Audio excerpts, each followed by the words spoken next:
guys, and welcome back to my channel. So today we are pressing a shirt. So you're pressing a shirt with me. So basically I have my shirt on the heat press is on, and I am taking my lint roller. I bought that at the Dollar Tree for $1, and I am just rolling off the lints before I start pressing my shirt.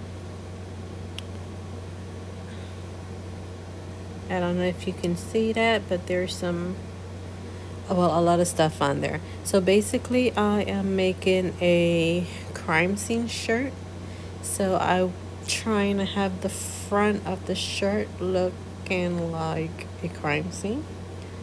So I took a regular paper and I inserted that paper in between the shirt in order to prevent any transfer of ink. And this is my adult centering thingy that should measure like 3 inches from the neckline, and it is all twisted because of the heat. And basically what I did, I measured it, then I pulled the paper down in order to that mark, so I know exactly where it is without having to keep that there, because if you keep it there it will eventually melt. So now I am just pressing the wrinkle out of my shirt. It is recommended to press your shirt to get some of the moisture out before you actually press your image onto the shirt. And that is okay for me. It's not wrinkled. So this is my first print that I will press onto the shirt. So for every print that I press, I basically cut around the edges, just because sometimes there might be some black ink from the roller on the very edge of your paper. Sometimes you will not see it at all, and you will not see it until after you press the image onto your shirt, and then you will wonder what that black border line is. So I always practice to cut my edges no matter what, if I see it or if I don't see it, because sometimes you just don't see it. So this is the first image I will press, and I am pressing at 400 degrees for 60 seconds as I do with all my sublimation. And I am just taking a regular paper and put it over. So I will eventually change that paper just because it has some crease in it, so I will use a straight paper, and I will go ahead and put it over my sublimation print, and we will just press that for the 60 seconds. My heat press is a little dusty, so I can probably clean that off. Now this is my second print. I'll just go ahead and cut it out now as I wait for my 60 seconds to be over with. So these are just little extra stuff that I will be adding onto the shirt and the front of the shirt. I am only pressing images on the front, not the back. And I am pressing on a Gildan shirt, and the shirt is 50% polyester, 50% cotton. I do order my shirts from jiffyshirts.com. So I have a thumb, a handprint, and some blood. Well, okay, we are just waiting for this to be finished. There we go. Paper looks a little yellow. You see the image transfer onto my regular printer paper. And we'll just take this off, and that is what it looks like.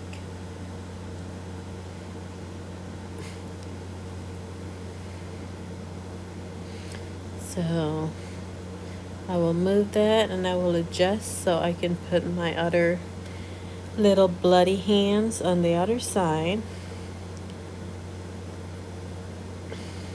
I will not press the wrinkle out just because. So I'll just put the hand down, and then I will take a regular paper again, and I will go ahead and press for 60 seconds at 400 degrees. Okay, you want to cover all the words and everything rather than just the hand, because I tried at one time and then when I press another part of my shirt I got some ghosting with some letters that I didn't cover. This is my blood splatter.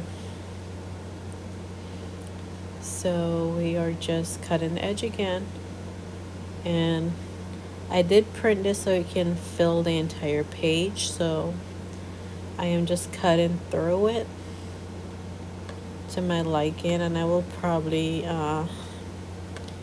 resize it, or I'll just cut in order to fit my shirt. We'll see what happens. Well, at least the space where I need it to be. So once again, I am pressing the full 60 seconds. And the ink on the shirt, well, the ink that I pressed first, since I'm pressing again over it, it doesn't make it dull. It will look the same after I pull it up. And you will see those prints also transfer onto the paper again. However, it does not make the word in my shirt dull. It looks the same as it did after I pressed it the first time. Okay, so basically that's the top part of my shirt.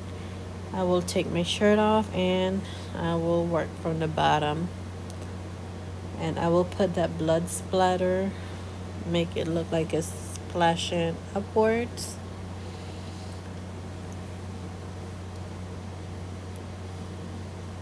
You always want to make sure you get the length off, because sometimes you just see the ink on the lint and it just looked out of place. So once again, I'm putting the paper in between so it doesn't transfer behind the shirt. And honestly, you might not need to. I pressed certain shirts, not certain, well, the same brand shirt before without a transfer paper in between.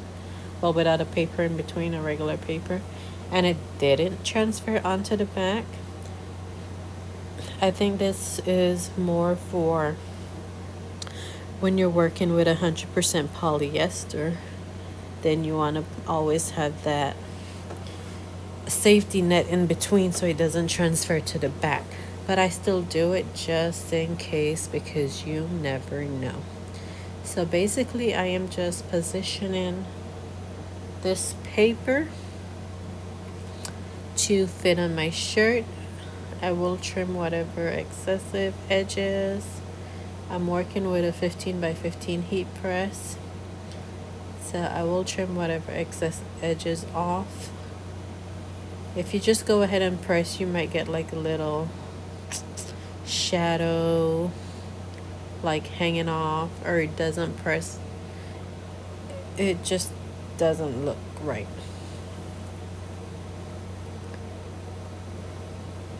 I did printed these image on 11 by 17 paper, as I ran out of 13 by 19, but that is okay.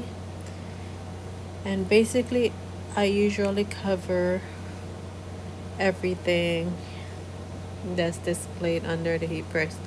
And yes, we're pressing at 400 degrees for 60 seconds. And then those are my final two pieces that I will go ahead and well, I'm not sure if those are my final two pieces, but I will be adding those two pieces onto the shirt as well. I do believe I will be adding some blood splatter on the sleeve. This is just how many paper I waste, like just how many paper I waste. I'm always wasting paper when I do sublimation, so I make sure I always see if the thrift store have regular printer paper.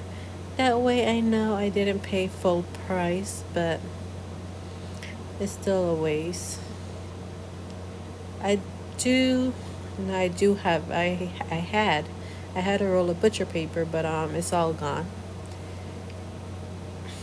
So I probably need to order more from Amazon. And these are just what my print looks like after I get them off the heat press. So as you can see, the splatter is on the shirt. So we're almost there with giving the shirt a full, I don't want to say a full coverage, but a total front coverage.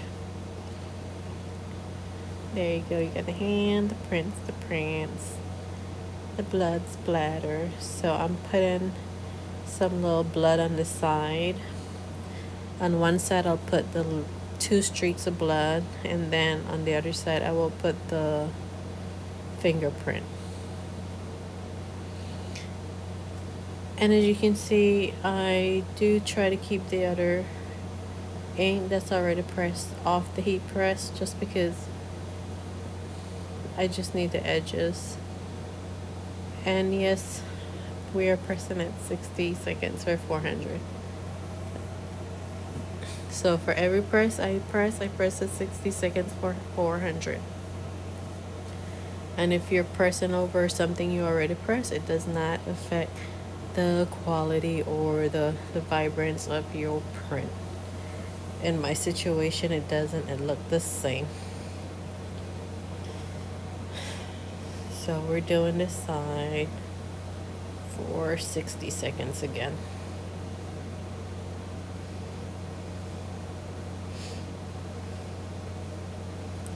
So this is my other project that I will be working on. Put that Hocus Pocus Sanderson sister print.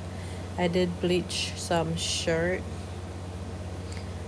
So I'll just like stick those on there. I bleached the shirt like a few days ago. This is what it looks like.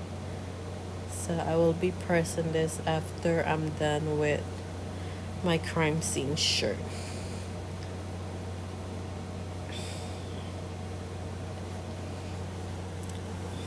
Okay, that's the timer. And that's our thumbprint.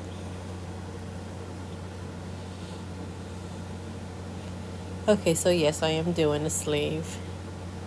Okay, the sleeve there, it doesn't really press out straight all the time. I think you will need to like put it on the iron board and iron it out sometimes.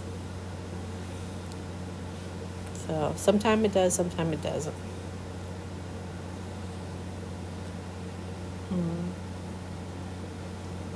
I thought I was pressing the sleeve. Well, I'm pressing the wrinkle out the sleeves and the neckline. I usually press the wrinkles out the shirt after I'm done pressing. So this look like my ending part that I'm doing right now.